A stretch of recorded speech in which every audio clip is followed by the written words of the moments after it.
Hey everyone, welcome back to the channel. In today's video, I'm going to show you how to fix Instagram name change problem. So if you are facing this problem, I will show you how to fix this. First of all, just open up the Instagram application on your mobile, tap on profile icon in the bottom right corner, and now you can see this edit profile option. Click on it, and now as you can see, this is my name. So if I want to change my name, let's see, I want to write my name in English, but I can't do this. There is some error. So what you have to do is you just have to go back from there and now tap on these three bars in the upper right corner, click on settings, and now you have to scroll down and you will see this account center. Tap on this account center, tap on this profiles option, click on it, and now you can see your Facebook profile and your Instagram profile. So tap on your Instagram profile, tap on your Instagram name again, and you just have to make sure that this toggle is turned off. If this toggle is on, you can't change your name on Instagram. Now go back to your Instagram profile, tap on this edit profile again,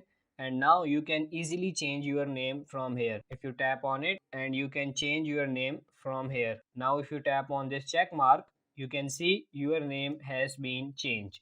Tap on this check again and you can see my name has been changed. So that's it for this video. I hope this video was helpful. If it is, like this video and subscribe to the channel. Thank you.